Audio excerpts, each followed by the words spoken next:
ప్రారంభోత్సవ కార్యక్రమ సందర్భంగా మన రాష్ట్ర ముఖ్యమంత్రి రేవంత్ రెడ్డి గారు ఒక చారిత్రక ఒప్పందం మేము చేసుకున్నాము అని చెప్పడం అనేటువంటిది నిజంగా ఆశ్చర్యకరం.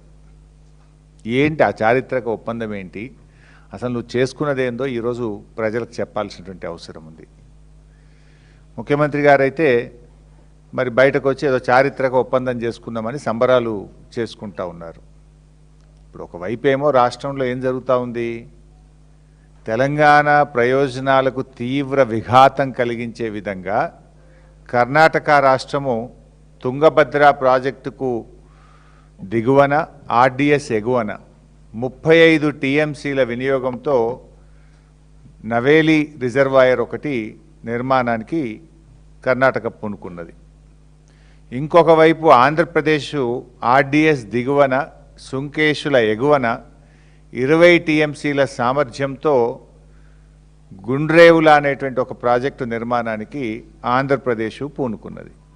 అది 35, ఇది 20, అంటే 55 టీఎంసీల నిల్వ సామర్థ్యంతో అటు కర్ణాటక ఇటు ఆంధ్రప్రదేశ్ 2 ప్రాజెక్టులకు రూపకల్పన చేసింది. అయితే ఈ ప్రాజెక్టుల విషయంలో ఆనాడు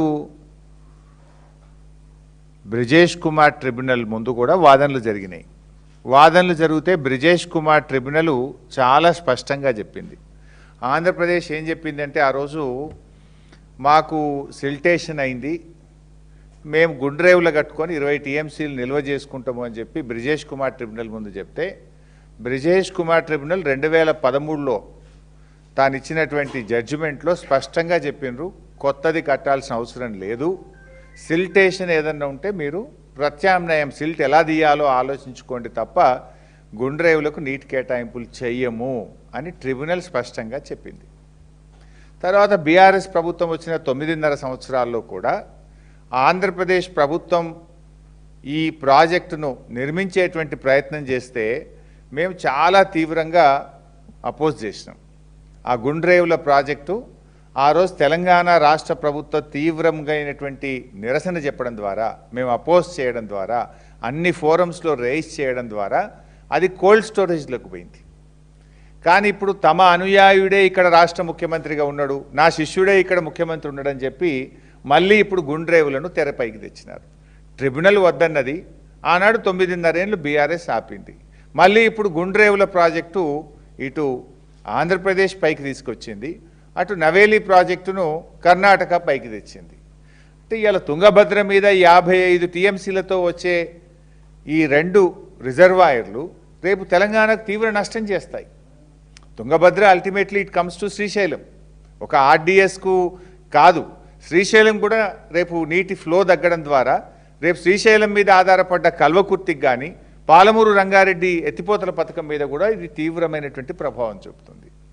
మరి ముఖ్యమంత్రి గారు మేము చాలా గొప్ప ఒప్పందం చేసుకున్నాము, ఎవరిని లోపల రానియలేదు, ఆఫీసర్లందరినీ బయటనే కూర్చోబెట్టినాము, ఉత్తమ్ కుమార్ రెడ్డిని కూడా బయట కూర్చోబెట్టినాము, లోపల 3 ముఖ్యమంత్రులము, కేంద్ర జలవనరుల శాఖ కార్యదర్శి కాంతారావు గారు, 4గురమే కూర్చున్నాము అన్నారు. సరే, కాంతారావు ఎవరు? ఆయన ఆంధ్రప్రదేశ్ ఆరిజిన్, ఆంధ్రప్రదేశ్ రాష్ట్రంతో అనుబంధం ఉన్న వ్యక్తి. చంద్రబాబు నాయుడు గారే ఇలా కేంద్ర ప్రభుత్వంలో తనకున్నటువంటి పలుకుబడిని ఉపయోగించి ఆయనను ఆంధ్రప్రదేశ్ చెందిన వ్యక్తిని కేంద్ర జలవనరుల శాఖ కార్యదర్శిగా చంద్రబాబు గారు పెట్టించుకున్నారు. మరి ఆ మీటింగ్లో 3 ముఖ్యమంత్రులు, కేంద్ర జలవనరుల శాఖ కార్యదర్శి 4 కూర్చున్నారు. మీరు చేసిన సీక్రెట్ అగ్రిమెంట్ ఏంది? ఏం అగ్రిమెంట్ చేసిందో ఇలా రాష్ట్ర ప్రజలకు తెలవాల్సిన అవసరం ఉంది, స్టేక్ హోల్డర్స్ అందరికీ తెలవాల్సినటువంటి అవసరం ఉంది. నీకేమో అవగాహన తక్కువ, ఆగమాగం ఎక్కువ నీకు. ఎందుకంటే నువ్వు గతంలో అనేక విషయాలు కూడా మాట్లాడినావు. దేవాదుల ఏ బేసిన్లో ఉంది, నల్లమల్ల ఆంధ్రప్రదేశ్లో ఉంటుందా తెలంగాణలో ఉంటుందా, బచావత్కు బ్రిజేష్ కుమార్ ట్రిబ్యునల్ మధ్య కూడా తేడా తెలియని విధంగా నువ్వు ఎన్నిసార్లు మాట్లాడినవో, ఎన్నిసార్లు అభాస్పాలైనవో, కనీస అవగాహన లేని రహిత్యాన్ని ఎలా బయట పెట్టుకున్నావో రాష్ట్ర ప్రజలందరికీ తెలుసు. నువ్వు నిన్న 3 రాష్ట్రాల మధ్య గొప్ప ఒప్పందం జరిగింది అంటున్నావు. ఏం ఒప్పందం జరిగింది? ఇప్పుడు మనకు ఆర్డిఎస్ ప్రాజెక్టుకు 15.9 టీఎంసీల నీళ్లు రావాలి, రావడం లేదు. ఆనాడు కేసీఆర్ గారు తుమ్మిళ్ళ లిఫ్ట్ పెట్టి కనీసం 50,000 ఎకరాల కన్నా నీళ్ళు వచ్చేటట్టు చేసిండ్రు. నువ్వు నిన్నటి మీటింగ్లో కేంద్ర మంత్రితోని మాకు ఆర్డీఎస్కు ట్రిబ్యునల్ అవార్డు ప్రకారంగా రావాల్సిన 15.9 టీఎంసీలు రావడం లేదు అని చెప్పి ఏదైనా స్పష్టమైన హామీ తీసుకున్నావా చెప్పు నువ్వు ప్రజలకు. లేదు తుంగభద్ర మీద ఇలా కర్ణాటక కురిడి అనే ఒక ప్రాజెక్టు 2